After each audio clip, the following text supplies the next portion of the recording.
The film is called Give Me the Ball, and we are here with the directors of the film, Liz Garbus and Elizabeth Wolfe, and the one and only Billie Jean King. Congratulations on the film. Thank you. Thank you for coming. Um, Something that I really admire about the film is that it recreates this very complex moment during the mid-70s when your image was everywhere. It was just a complex moment where you were winning championships and you were a very public figure, and then privately you were going through a lot of stuff personally. So I wonder, just as a way into this conversation, what is it like looking at that moment now? Would you do everything the same? I'd probably be pretty close because of the circumstances Right. and how I would respond or react. You were making a lot of sacrifices for the cause of women's rights and representation. I didn't see. I don't like the word sacrifice. I don't feel like it was a sacrifice. It was choice. And I always, since I was 12 years old, I wanted to change things. So that's it.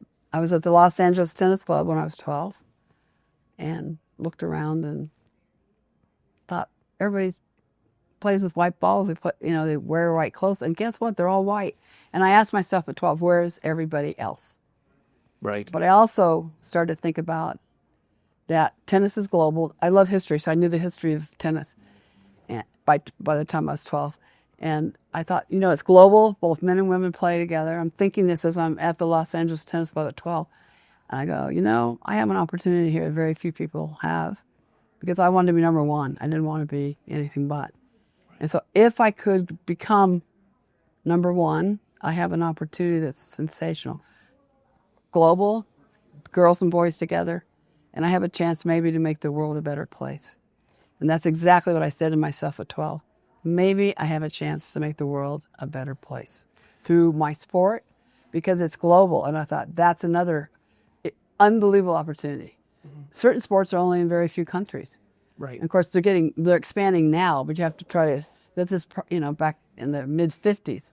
So, You call that moment an epiphany in the film. Yeah, At that the was tennis club and seeing the it's one of my little miracles. I've been very blessed with a lot of miracles. I call them little or bigger. And, but then if you look at a childhood photo, I was a happy baby. I have a melon head, this big fat little head. I've seen these photos. No, I did have a melon. Ilana, my wife, fell for my melon head, but it is big. Doesn't matter. And then I just remember, I don't know. I just think things are possible. Yes. Extraordinary things are possible. Elizabeth, talk to me about your connection to this material. This is obviously a very inspiring story, but how were you going to find a way into it that was singular? Well, I think Billie, people think they know the story of Billie Jean King. And what we wanted to do was kind of pull back the curtain and ask some of the questions that hadn't been asked, and also bring her legacy to a new generation. We are living in a moment where we need heroes, where we need people who have put it all on the line. She doesn't call it sacrifice, but in fact, she called it opportunity, choice. But people who have made these choices, who have come out the other side and are telling that story. I think Billie is one of the youngest people I've ever met. I think her energy is infectious. And to bring this to an audience today, an audience that has challenges in front of it in our culture, to me, that was, just the opportunity of a lifetime. Yeah. One of my favorite things that Billie says is, what is winning? I don't want to do anything unless I know what winning is. And when we talk about changing the world, changing the game, changing something, that is winning to Billie, and that is winning for many people. And when you're seeing that, when you're seeing the long game, it's very easy to make those choices, to choose change, choose community over individual needs and desires. I think that choice is the essential word about this film. You also recreate this the battle of the sexes, which is something that I'm shocked more people don't know about, this tennis match between you and Bobby Riggs. Well, that's a long time ago. That we've got new generations that have been born. Yes, but still, it's just the chauvinistic, the showdown that happens between Bobby and you it's fascinating. I have two questions about this. One, is it disappointing when you see that footage of people like Arthur Ashe and Margaret Court talking about how they don't believe in women's equality. They don't believe that was shocking footage for me to see in the film. And also, I do wonder, you include that Bobby leans into you and says, I underestimated you after you won. But did you say anything to him, or was just winning enough? It's really hard to say much to someone when they lose. Right. But I couldn't believe, when he jumped the net and he put his arm around me and he goes, I underestimated you. You have no idea how my dad has talked about that every day of my life almost. So I go, I can't wait to talk to Dad or Daddy, whatever I was saying. And and my parents hardly ever came to a match. So I pleaded with them to come to this one, and they did come. So it was great. Because people say, well, what was so different about the match besides the obvious? And I go, my parents were there. Mm-hmm. And it was huge for me to have my parents there. The great thing about my parents with my brother played 12 years of professional baseball, Randy Moffett. Sure. 10 of the years was with the San Francisco Giants. He was a relief pitcher. So he's in their Hall of Fame, which makes me happy because he played 10 years there. It was wonderful. But they never asked us if we won. And I can't tell you, most children drop out of sports because they can't live up to their parents' expectations or whoever their caregiver is. Right. So it's really, I look back and my brother and I discussed this, how lucky we were to have parents that didn't ask us if we won. That one did a doozy on me after I'd been asking my son, oh, how did your baseball game go? Did you guys win? And I was like, oh man, I screwed it all up. No, you didn't. I don't know your child. First of all, you have to know the child, how they respond, but what, did you stop doing it? Is it too late? He pursued it. Good. So you must have done a lot right. There are a lot of life lessons in this film, and never underestimate your opponent. Elizabeth and I mean, we walk around kind of with the Billie mantras in our office and in our lives now. But it's a good one, especially today. And also, but my dad added something. Yeah. Even if you don't like them. Yeah.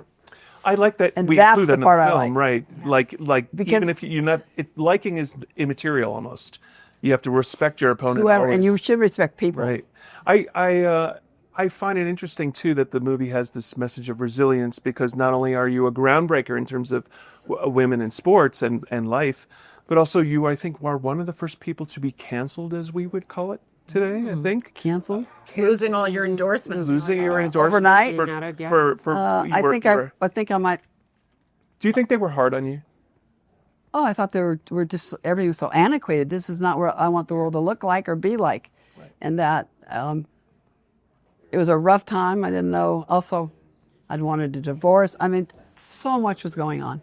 And I don't know. I just think if you can live your truth to a point, I mean, sometimes you have to make tough decisions like not talking about my sexuality during the 70s because we're trying to make women's tennis, professional tennis work. And I wanted men's professional tennis and women's to work. Because tennis went professional the same moment for both genders, right. Really for the masses, and that was 1968. So, and it's really a rough go. And being in an individual sport, although I don't think of it like that. I grew up in team sports. Basketball was our first sport and all that. But I think what I know my goal was, if we're going to be together and have an association, we couldn't have a union because we're independent contractors. I wanted a union. And I thought, how am I going to make the tennis players, the women, a team? All of us together, like a team. And that was my first goal, to get us organized if we're going to win. We didn't get everyone. We didn't. But actually, by the time we had our meeting for an association, which is 3 years in, even the Margaret Courts of the world signed up to go forward. So it was big. But I have a funny story about Margaret. I don't believe in, U.S. Open, first time we have equal prize money. She's won the tournament. She and Barry, her husband, walk in to the media conference. And Margaret's saying, I don't believe in equal prize money. And here she's just won, and she's going to get a big check because of it. Yeah. Easy for and guess what Barry said, though? We're going to cash the check. And he was hilarious. He's a hilarious guy. So I just want to ask, I'm running out of time, but may I ask one question here? I just want to be sure we get it. Liz, I can't help but notice that you have an Ice Out pin. And I feel like this whole documentary is really about speaking out. Would any of you care to say anything about what's happening now in Minneapolis?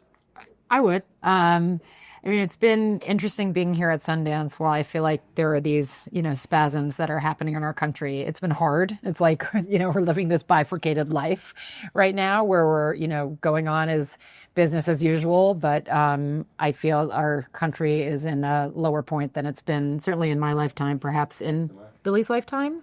Definitely. No, it's a low point. Perhaps in Billy's. It's a low point for my life, yes, very.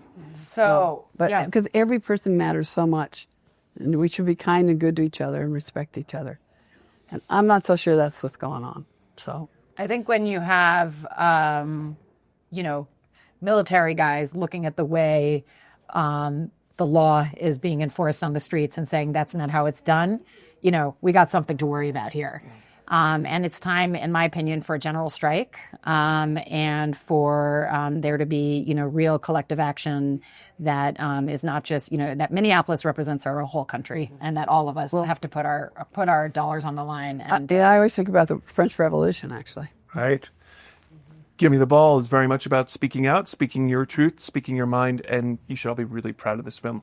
Thank you for They did a great job, didn't they? They did The whole an team. amazing job. No, but I tell you, You did a great no, job. but it does take a village. You can't believe how many people are involved, Thank you guys. and their for coming. expertise makes a big difference. Josh, I do want to say one last thing, Oh, which is okay. that, Billie tells us in this film that it's not just enough that she affected change, that is up to the next generation too. So, Yes. it's give me the ball, we should all be seizing the ball. And part of this message is passing it to the next generation. And we all need to follow in Billie's footsteps.